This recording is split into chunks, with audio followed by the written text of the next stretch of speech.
Hello दोस्तों, कैसे हैं आप। आशा करता हूं आप सब बहुत अच्छे होंगे। मैं सुरेश एक बार फिर से सुरेश एकेडमी में आपका स्वागत करता हूं। दोस्तों, जैसा कि आपको पता है, हम एक्सपेक्टेड क्वेश्चंस की सीरीज चला रहे हैं जिसमें हम सारे सब्जेक्ट की एक एक और मैथ और जीके की 2 वीडियो डाल चुके हैं, जिसमें आज हम कराएंगे साइंस की सेकंड वीडियो, जो कि आपके एक्सपेक्टेड क्वेश्चंस होंगे, जो कि आपका 7, 8 और 10 जुलाई को होने वाला एग्जाम है, उसके लिए बहुत ही ज़्यादा इम्पोर्टेंट होने वाले हैं। तो इससे पहले कि मैं क्वेश्चन स्टार्ट करूं, मैं आपको एक आईसीआर टेक्नीशियन असिस्टेंट T1 की एक जानकारी बता दूं, जो कि आज ही एक इन्फॉर्मेशन आई है।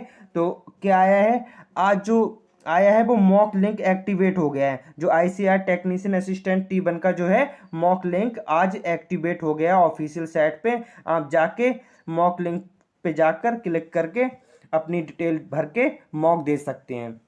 तो अब शुरू करते हैं आज का पहला क्वेश्चन। क्वेश्चन नंबर 1, पहला क्वेश्चन क्या कह रहा है देख लेते हैं। एक बेलनाकार धातु के तार की लंबाई आयतन में बिना किसी परिवर्तन के 50% बढ़ा दी जाती है, तो इसका प्रतिरोध क्या होगा। इस टाइप के मैं क्वेश्चंस आपको प्रीवियस ईयर वाले वीडियो में भी करा चुका हूं, तो इससे ये कंफर्म होता है कि लगभग इस टाइप का क्वेश्चंस आपके आने वाले एग्जाम में आने वाला है। तो इसीलिए कहीं ना कहीं मैं बार बार करा रहा हूँ। तो इसको अगर आप अच्छे से देख लेंगे तो अगर आपके एग्जाम में आएगा तो आप आसानी से कर पाएंगे। जैसा कि आपको मैंने बताया था, एक क्या है, ये एक तार है, ये एक क्या है, तार है। इसमें क्या क्या है, लंबाई आयतन में बिना, धातु के तार की लंबाई आयतन में बिना किसी परिवर्तन किए बढ़ा दी जाती है, तो इसके प्रतिरोध में क्या परिवर्तन होगा, कितना बढ़ जाएगा, 50% अगर बढ़ा दी जाती है लंबाई। तो जैसा कि मैंने आपको पिछली वीडियो में भी बताया था, जो हमारा रेजिस्टेंस का फॉर्मूला होता है वो क्या होता है, रो एल अपॉन क्षेत्रफल ए।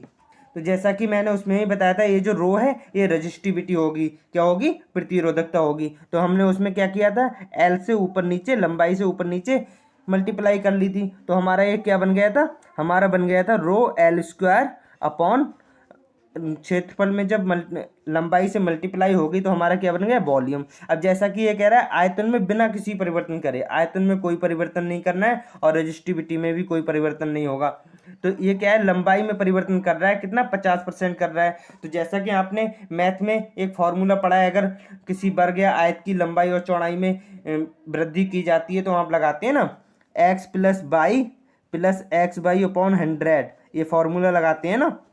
सेम यहाँ भी हम करने वाले हैं, यही फॉर्मूला हम यहाँ भी लगाने वाले हैं। 50 प्लस 50 प्लस 50, 50 × 50 कितना हो गया, 2500/100, 2500/100। इसमें हम देख रहे हैं 2 जीरो से 2 जीरो कट जाएगा, 50 50 100 और 25 125 जो है हमारा आ जाएगा।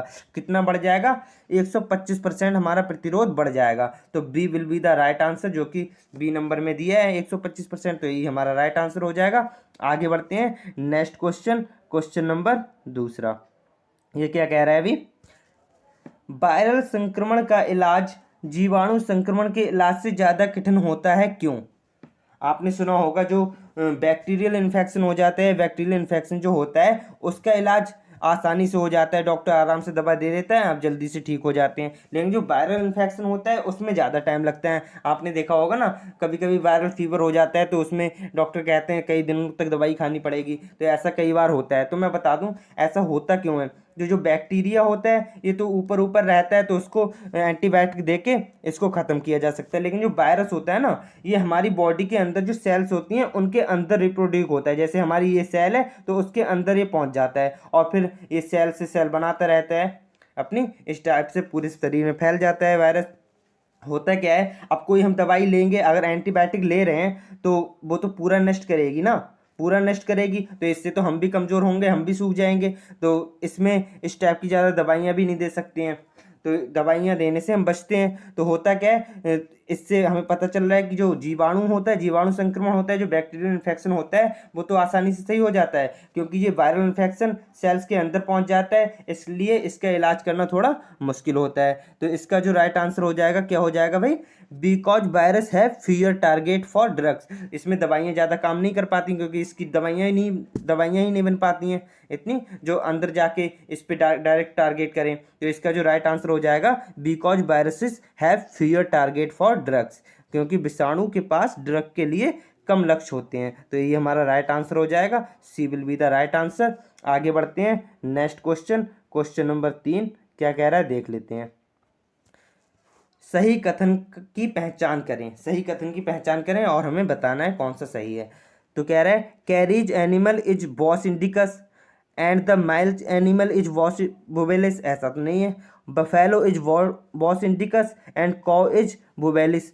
मैं आपको बता दूं, इसमें जो दिया है ना, ये जो नाम दिए हैं ना, काउ का नेम ये दिया है, बफेलो का ये दिया है, तो ये साइंटिफिक नेम है। जैसा कि इसमें दिया है बफेलो इज बॉस इंडिकस, तो ये तो गलत हो गया। ये गाय का होता है, काउ का जो होता है बॉस इंडिकस होता है, और जो बफेलो को होता है वो क्या होता है, बॉस बुबेलिस होता है। एक्चुअली जो साइंटिफिक जो नेम होते हैं उनमें होता क्या है, जो सरनेम होता है वो पहले लिखा जाता है, जो जीनस होता है वो पहले लिखा जाता है, और जो स्पीसीज होती है वो बाद में लिखा जा सकता है। जैसे कि आपका नाम मान लीजिएगा अमित कुमार है, अमित कुमार है, तो इसमें सरनेम पहले आएगा, साइंटिफिक नेम अगर लिखा जाए तो इसमें कुमार पहले लिखा जाएगा, अमित बाद में लिखा जाएगा, तो ये होगा हमारा साइंटिफिक नेम। तो जो गाय का जो काव होती है उसका जो सरनेम होता है वो काव होता है, और बफेलो का भी काव होता है, भैंस का भी काव होता है, क्योंकि आपको पता है गाय और भैंस दोनों दूध देने वाले जानवर हैं।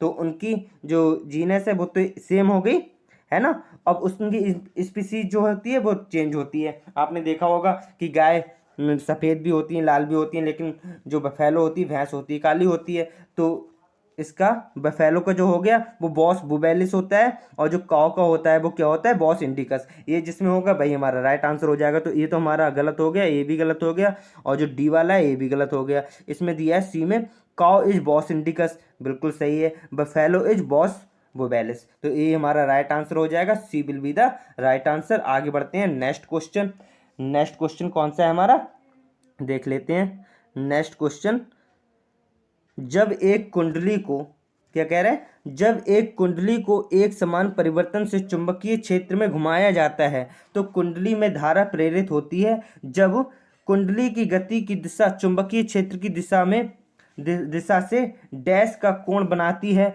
तो प्रेरित धारा अधिकतम पाई जाती है। आपने देखा होगा जो हमारी चुंबक होती है उसका क्या होता है, इस साइड में क्या होता है, नॉर्थ पोल होता है, और इस साइड में साउथ पोल होता है। और आपने देखा होगा जो मैग्नेटिक फील्ड की जो लाइंस है ना, जो चुंबकीय क्षेत्र की जो लाइनें हैं वो नॉर्थ टू साउथ जाती हैं। कैसे, नॉर्थ टू साउथ जाती हैं। और जब ये पूछ रहा है, ये तो होती है, लेकिन जब हम इसे घुमाएंगे, जब चुंबक को थोड़ा सा घुमाएंगे तो ये फ्लो होना ज़्यादा शुरू हो जाएंगी, और इनमें क्या आ जाएगा, एक करंट आ जाएगा। क्या आ जाएगा, करंट फ्लो होने लगेगा इन लाइंस की वजह से।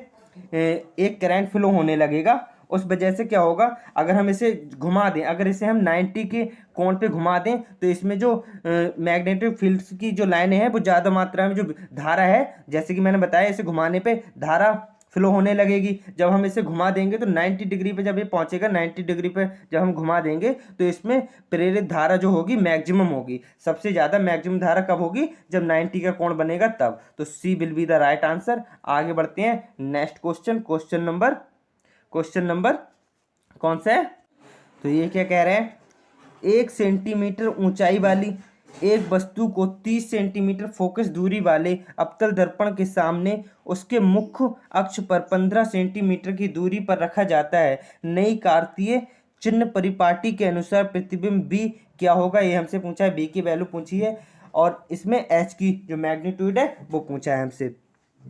तो निकाल लेंगे हम, क्या कैसे निकाल लेंगे, जैसे कि इसमें अवतल दर्पण दिया है, तो अवतल दर्पण हमारा किस टाइप का होता है, कुछ इस टाइप का होता है। अवतल दर्पण इस टाइप का होता है। फिर ये क्या कह रहे हैं, हमारी ये जो लाइन है इस पे एक फोकस है, फोकस यहाँ से अवतल दर्पण से कितनी दूरी पर है, एफ, एफ कितनी दूरी पर, 30 सेंटीमीटर दूरी पे दिया है। ये देखिए 30 सेंटीमीटर दूरी पे दिया है, क्योंकि अब आपको पता है ये अवतल दर्पण है, तो अवतल दर्पण में जो फोकस दूरी होगी हम क्या में लेंगे, माइनस में। तो हमारे जो फोकस दूरी होगी वो -30 होगी, -30 सेंटीमीटर हो जाएगी। और फिर क्या कह रहा है, 1 सेंटीमीटर ऊंचाई वाले एक वस्तु को 30 सेंटीमीटर फोकस दूरी वाले अवतल दर्पण के सामने उसके मुख्य अक्ष पर 15 सेंटीमीटर की दूरी पर रखते हैं। जब ये 30 है तो 15 कहीं ना कहीं यहाँ पे होगी, 15 यहाँ पे होगी, तो यहीं पे एक वस्तु है जिसकी लंबाई है 1 सेंटीमीटर। कितनी है, 1 सेंटीमीटर जिसकी लंबाई है, जिसकी लंबाई 1 सेंटीमीटर यहाँ पे है रखी हुई। तो इससे हमें क्या पता कर चल रहा है, यू का मान, यू की वैल्यू हमें पता चल गई। यू की वैल्यू क्या होगी, क्योंकि जो दर्पण से वस्तु की दूरी जो होती है वही तो होती है यू की वैल्यू, लेकिन हम देख रहे हैं अवतल दर्पण में लेफ्ट साइड में है, ये जो है वस्तु जो है वो लेफ्ट साइड में है, राइट साइड में होती तो हम प्लस लेते हैं, लेकिन लेफ्ट साइड में तो ये क्या हो जाएगी माइनस की, क्या हो जाएगी माइनस की 15, क्योंकि ये 15 दूरी पे है ना, 15 सेंटीमीटर की दूरी पे है, तो हम यू भी क्या ले लेंगे -15। और अब आपको पता ही, अब तो आप कर ही पाएंगे, जो दर्पण का फॉर्मूला होता है वो क्या होता है 1/f is equal to 1/u, क्या होता है भाई 1/u, 1/f बराबर क्या होता है 1/f बराबर 1/u प्लस 1/b। अब हम वैल्यू रख देंगे, अब वैल्यू रखेंगे तो हमारी जो f की वैल्यू है वो हमारी क्या है 1/30, वो -30 है, और बराबर में u की वैल्यू हमारी 1/15 है माइनस की, और प्लस b हमें निकालना है। तो हम जब इसे उठा के इस तरफ ले जाएंगे तो ये प्लस का हो जाएगा, क्या हो जाएगा 1/b बराबर क्या आ जाएगा माइनस का 1/30 प्लस 1/15, इस तरफ उठ के आ जाएगा तो ये प्लस का हो जाएगा। फिर हम जब इसमें एलसीएम ले लेंगे 30 तो होगा क्या -1 + 2 है ना, फिर हमारा क्या बचेगा, हमारा क्या आ जाएगा 1/30।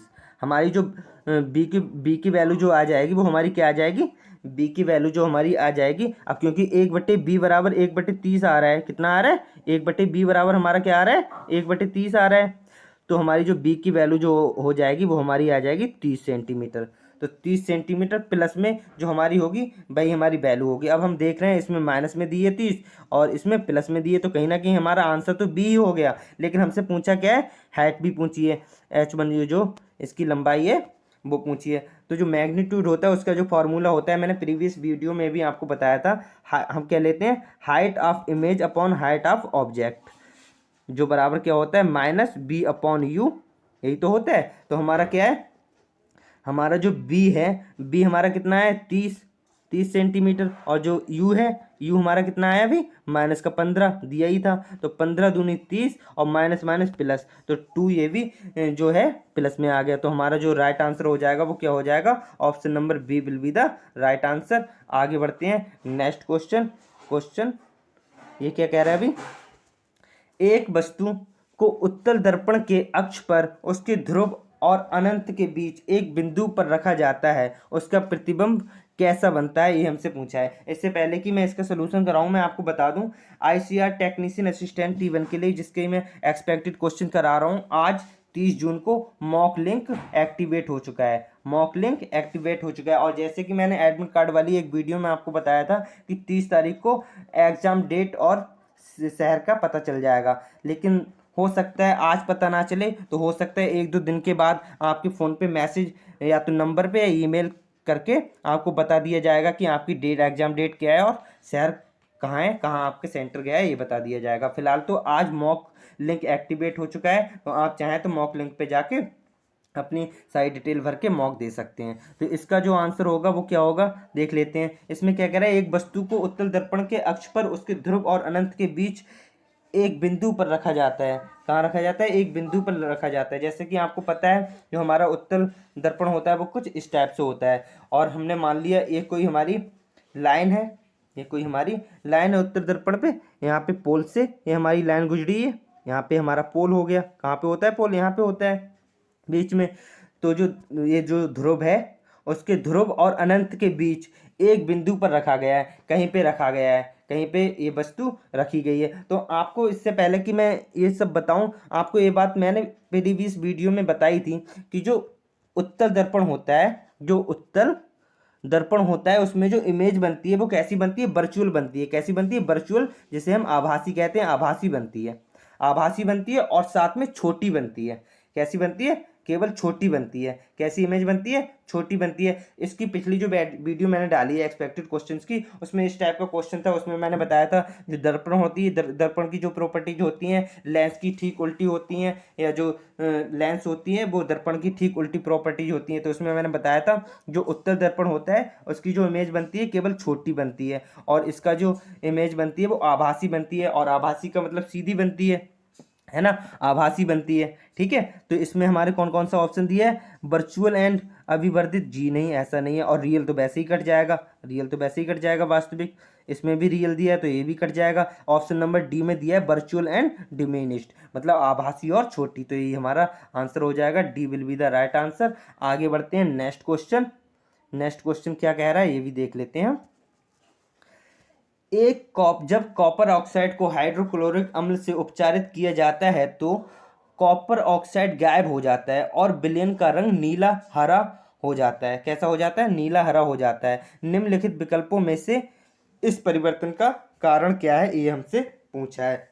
ऐसा क्यों होता है, ये हमसे पूछा गया है। तो जैसा कि आपको पता है कॉपर ऑक्साइड क्या होता है? CuO कॉपर ऑक्साइड होता है। और अब जब इसमें हम हाइड्रोक्लोरिक अम्ल मिलाते हैं, HCl मिलाते हैं, तब हमारा रिएक्शन होके क्या होता है? हमारा क्या बन जाता है भाई? CuCl2 बन जाता है। क्या बन जाता है? CuCl2 बन जाता है और साथ में क्या निकलता है? वाटर निकल जाता है, वाटर बाहर निकल जाता है ना। ये हमारा वाटर बाहर निकल जाता है साथ में। और फिर होता है क्या है, आपने देखा इसकी जो रिएक्शन हुई इससे होगी, है ना। आपने देखा होगा, मैंने प्रीवियस वीडियो में बताया था, जब दो प्रोडक्ट मिलके एक प्रोडक्ट बनाते हैं तो वो तो हो जाएगी कॉम्बिनेशन। लेकिन ऐसा इसमें ऐसा तो है नहीं कि ये दोनों प्रोडक्ट मिलकर एक प्रोडक्ट बना रहे हैं, ऐसा तो नहीं है। तो संयोजन वाली तो हो नहीं सकती, कॉम्बिनेशन वाली तो हो नहीं सकती। और आपको मैंने एक और बताई होगी, न्यूट्रलाइजेशन रिएक्शन। न्यूट्रलाइजेशन रिएक्शन में क्या होता है, हम क्या करते हैं भाई, जो एसिड होता है, एसिड के साथ जब हम बेस की क्रिया कराते हैं, जब एसिड के साथ बेस की क्रिया कराते हैं तो हमारा क्या बनता है? साल्ट बनता है साथ में, और निकलता है वाटर। लेकिन जो आप देख रहे हैं ना ये CuCl2, ये क्या कह रहा है भाई? उपचारित किया जाता है तो कॉपर ऑक्साइड गायब हो जाता है। तो कॉपर ऑक्साइड तो गायब हो गया और हमारा क्या बन गया? CuCl2 बन गया, जो कि जिसका कलर कैसा कैसा होता है? ब्लू ग्रीन होती है, ब्लूइश ग्रीन होता है, जिसका नीला हरा रंग हो जाता है। क्या हो जाता है? नीला हरा रंग हो जाता है। तो ये कौन सी क्रिया है? क्योंकि कहीं ना कहीं ये एसिड है, और ये क्या है हमारा?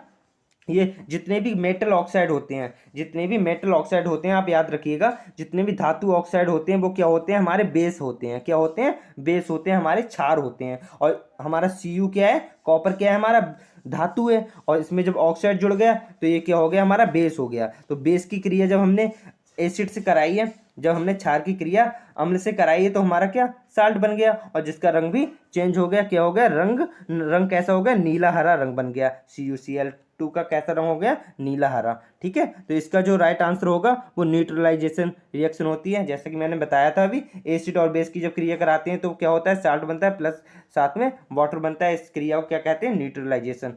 ठीक है, और न्यूट्रलाइजेशन कर ही दिया इसने। नीला हरा रंग जो कि कॉपर ऑक्साइड का कलर होता है वो होता है ब्लैक।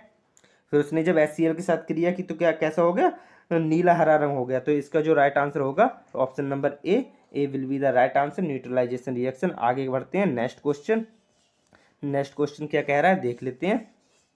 निम्नलिखित विकल्पों में से कौन सा पशु जीवन को प्रभावित करने वाला अजैविक कारक है? कौन सा पशु जीवन को प्रभावित करने वाला जैविक कारक है, अजैविक कारक है, ये हमसे पूछा गया है। तो आपने देखा होगा, अगर बारिश होती है भाई तो वो भी प्रभावित करती है पशु जीवन को। बारिश भी प्रभावित करती है, हवा चलती है तो वो भी प्रभावित करती है, ज़्यादा ठंडी हवा चल जाए, या फिर टेम्परेचर अगर हाई हो गया या कम हो गया तो वो भी प्रभावित करता है। लेकिन जो थंडर होता है, जो गर्जन होती है, इसका कोई प्रभाव नहीं पड़ता है। और हमसे यही पूछा है ऐसा कौन सा अजैविक कारण है जिसका कोई प्रभाव नहीं पड़ता है पशु जीवन पे? तो हमारा C will be the right answer है।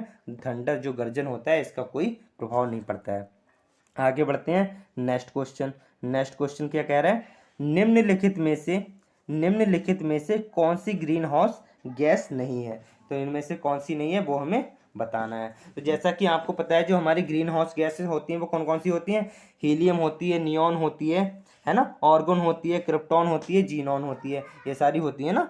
Helium, neon, argon, xenon, krypton, ये सारी होती हैं हमारी। लेकिन एक बात साथ में और पता होनी चाहिए, जो हमारी ग्रीन हाउस होती हैं उनमें जो मेटल होते हैं कम से कम 3 मेटल होना जरूरी है, तब वो ग्रीन हाउस बन सकती हैं। जैसे कि आपने देखा होगा, हाइड्रोजन है, ऑक्सीजन है, नाइट्रोजन है, क्लोरीन है। इनमें क्या हम क्या देख रहे हैं? दो मेटल हैं। क्यों? H प्लस H क्या हो गया? 2, और O2 ये भी 2 मेटल है, N2 ये भी 2 मेटल है, और Cl2 ये भी 2 मेटल है। दो ही परमाणु है भाई, 2 परमाणु हैं, हाइड्रोजन के 2 परमाणु, ऑक्सीजन के 2 परमाणु, और नाइट्रोजन के भी 2 परमाणु। और ये क्या है? ये क्या हमने बताया भाई? Cl2 क्लोरीन के भी 2 परमाणु। तो जिसमें 2 परमाणु होंगे वो तो helium gas, green house gas हो ही नहीं सकती। जैसा कि मैंने बताया, ग्रीन हाउस गैस होने के लिए कम से कम कम से कम कितने परमाणु होने चाहिए भाई? कम से कम 3 परमाणु होने चाहिए, कम से कम 3 परमाणु। और इनमें हम देख रहे हैं केवल 2 हैं, तो इसमें हाइड्रोजन दिया है, तो हाइड्रोजन तो हो ही नहीं सकता, हाइड्रोजन तो हो ही नहीं सकता। लेकिन नाइट्रस ऑक्साइड N2 जो होती है ये हो सकती है, क्योंकि इसमें 2 और 1 3 परमाणु हो गए। कार्बन डाइऑक्साइड CO2 इसमें भी 3 परमाणु हो गए, 1 और 2 3। मीथेन इसमें भी 3 से ज़्यादा हैं, 4 और 1 5 है ना, 4 हैं, तो ये तो हो सकती है, मीथेन तो हो सकती है। लेकिन हाइड्रोजन जो है इसमें क्योंकि 2 परमाणु हैं और ग्रीन हाउस होने के लिए कम से कम 3 परमाणु होने बहुत ज़रूरी हैं ग्रीन हाउस गैस होने के लिए, तो हाइड्रोजन तो ग्रीन हाउस गैस हो ही नहीं सकती। यही हमारा राइट आंसर हो जाएगा। आगे बढ़ते हैं नेक्स्ट क्वेश्चन। नेक्स्ट क्वेश्चन ये क्या कह रहा है हमसे, देख लेते हैं। निम्नलिखित में से किस लवण का जलीय विलयन लाल लिटमस को नीला कर देगा? अब जैसा कि मैंने आपको जो प्रीवियस ईयर की क्वेश्चन की जो वीडियो कराई थी, साइंस का जो सोल्यूशन कराया था, उसमें मैंने बताया था जो हमारा लाल लिटमस को नीला करता है वो क्या होता है? क्षार होता है। जब क्षार जो होता है उस पर अगर इस क्षार जो होता है अगर उसमें लाल लिटमस पेपर को भिगोया जाए तो वो नीला कर देता है, लेकिन अगर जब ब्लू लिटमस पेपर को भिगोया जाए तो वो ब्लू ही रहता है क्षार में। तो इससे कहीं ना कहीं हमें पता चल रहा है कि ये क्या है, हमारा कहीं ना कहीं क्षार ही है, हमारा क्या है, बेस ही है कहीं ना कहीं, है ना। तो हम देख लेते हैं, जब हमारा बेस है तो क्या होगा भाई? जैसा कि आपको पता है, अभी मैंने बताया था, जब हमारी एसिड और बेस की जब रिएक्शन होती है तो हमारा क्या बनता है? सॉल्ट बनता है। और क्या बनता है? और क्या बनता है? हमारा वाटर बन जाता है, H2O बन जाता है।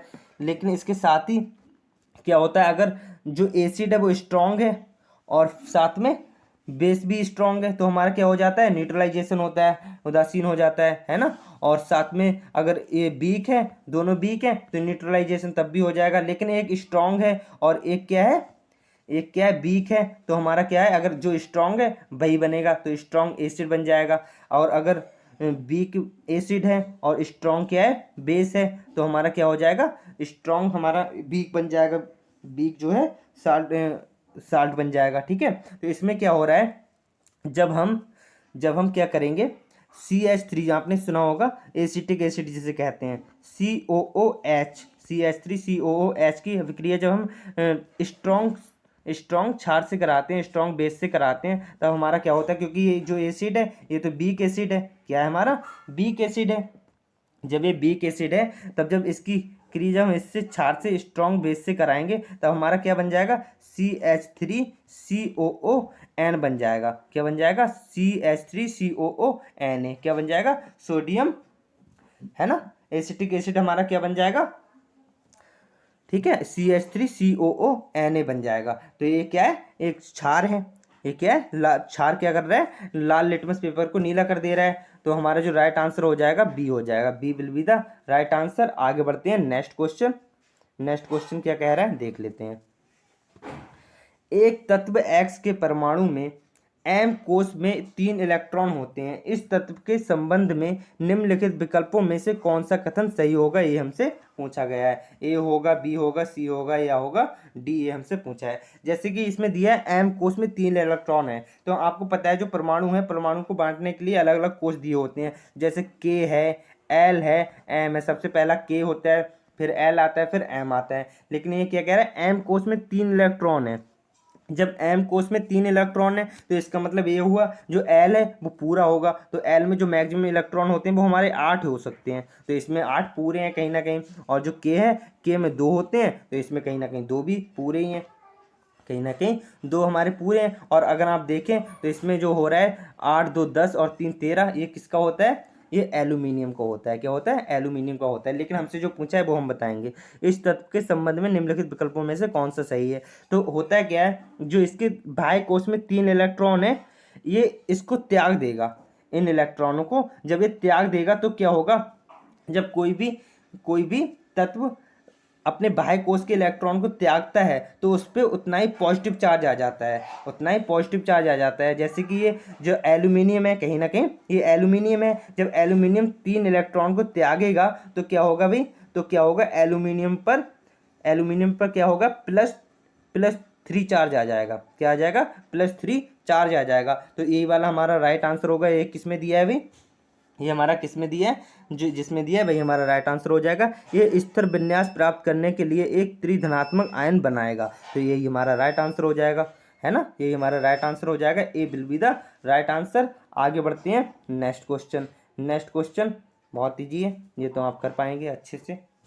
क्या कह रहा है, where can we get woman capsule, woman capsule कहाँ मिल सकता है। तो जैसा कि आपको पता होगा, जो वोमन्स कैप्सूल होते हैं हमारे कहाँ होते हैं, किडनी में होते हैं। कहाँ होते हैं, किडनी में होते हैं हमारे वोमन्स कैप्सूल। कहाँ होते हैं भाई, किडनी में होते हैं हमारे वोमन्स कैप्सूल। लेकिन किडनी में कहाँ पर होते हैं, ये हमसे पूछा है। जैसा कि आपको पता है, जो किडनी की यूनिट होती है वो क्या होती है, नेफ्रॉन होती है। तो जो नेफ्रॉन होती है ना, नेफ्रॉन की जो टिप होती है, at the tip of nephron, उसके सर पर पाया जाता है, उसकी टिप पर पाया जाता है। क्या पाया जाता है, वुमेन्स कैप्सूल किडनी के अंदर नेफ्रॉन्स की टिप पर पाए जाते हैं।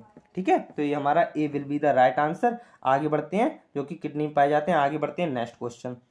नेक्स्ट क्वेश्चन क्या कह रहा है, देख लेते हैं। सिल्वर क्लोराइड चूर्ण को कुछ देर धूप में रखने पर उसका रंग सफेद से ग्रे हो जाता है।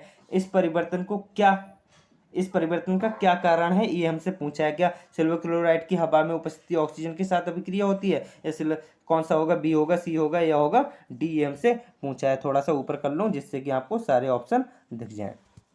ठीक है, तो जैसा कि इसमें क्वेश्चन में कहा गया है, अगर हम ऐसा करें तो हमारे साथ क्या होगा भाई, ये कह रहा है सिल्वर क्लोराइड। सिल्वर क्लोराइड क्या होती है, AgCl, यही तो होता है हमारा सिल्वर क्लोराइड।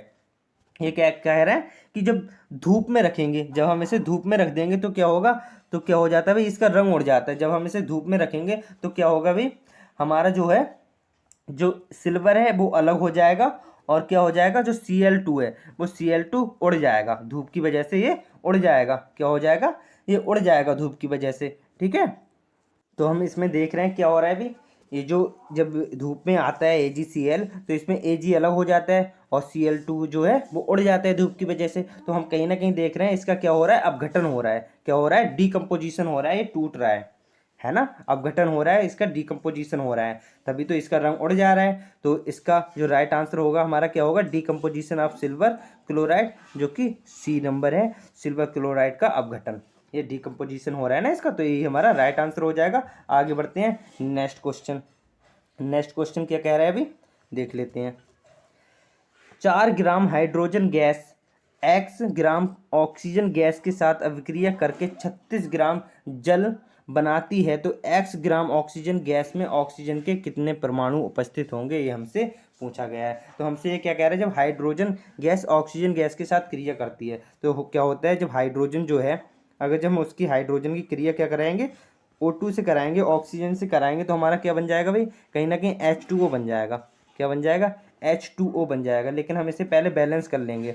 हम क्या कर लेंगे, इसे बैलेंस कर लेंगे। बैलेंस क्या, ये लगभग सही आ रहा है। इसके अगर हम 2 परमाणु ले लें, इसे 2H2 बन रहा है, क्योंकि ये क्या कह रहा है, 36 ग्राम बनाता है, 36 ग्राम जल बनाती है। तो जैसा कि आपको पता है, जो जल का जो मोलर द्रव्यमान होता है वो क्या होता है भाई, 18 होता है। जल का जो मोलर द्रव्यमान जो होता है वो 18 होता है, और इसकी क्योंकि 2 तत्व दिए हुए हैं, 2 परमाणु बना रहा है, तो इसका क्या हो जाएगा, 18 दूनी 36, ये क्या हो जाए, इसका मोलर द्रव्यमान 36 हो जाएगा। और आपको पता है, मैंने आपको बताया है प्रीवियस वीडियो में, अगर नहीं पता है तो आपको मैं बता दे रहा हूँ, जो H2 होता है, जो हाइड्रोजन गैस होती है, इसका जो मोलर द्रव्यमान होता है वो कितना होता है, 2 होता है। क्योंकि आपको पता है H केवल एक H इक्वल टू होता है 1, तो इसमें 2 H है, तो इसमें 2 हो गया। अब जैसा कि इसका मोलर द्रव्यमान 2 दिया है, तो इसका जो H2 का होगा वो कितना हो जाएगा, 2, और इसमें 2 दिए हैं, तो 2 की 2 से मल्टीप्लाई हो जाएगी, ये 4 हो जाएगा। जब ये 4 हो जाएगा और ये 36 है, तो इसका मतलब जो हमारा O2 का मोलर द्रव्यमान होगा वो कितना हो जाएगा भाई, 32 ग्राम हो जाएगा। तो कहीं ना कहीं हमें पता चल गया कि x जो है, x कितने ग्राम है, 32 ग्राम है, x इजिकल टू 32 ग्राम है। लेकिन हमसे पूछा क्या गया है, ये बताना है कितने परमाणु उपस्थित होंगे। तो x ग्राम जो होगा, जो 32 ग्राम ऑक्सीजन गैस में ऑक्सीजन के कितने परमाणु उपस्थित होंगे, ये हमसे पूछा गया है।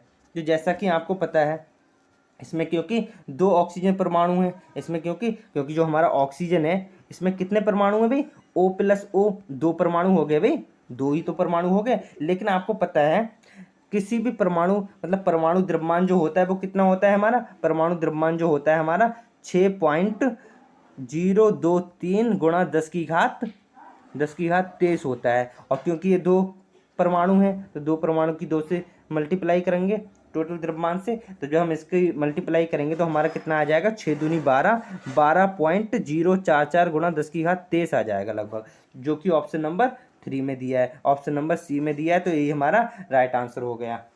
आशा करता हूँ आपको सारे क्वेश्चंस का एक्सप्लेनेशन समझ में आया होगा, सोल्यूशन समझ में आया होगा। और समझ में आया है तो आप वीडियो को लाइक करें और दोस्तों के साथ शेयर करें, और अगर आप चैनल पे नए हैं तो चैनल को सब्सक्राइब जरूर करें। और जैसा कि मैंने आपको बताया था, आज मॉक लिंक एक्टिवेट हो गया है। क्या हो गया है, मॉक लिंक ऑफिशियल वेबसाइट पे एक्टिवेट हो चुका है। तो आप उस पर जाके अपना मॉक दे सकते हैं, अपनी डिटेल भर के अपना मॉक दे सकते हैं। So thank you.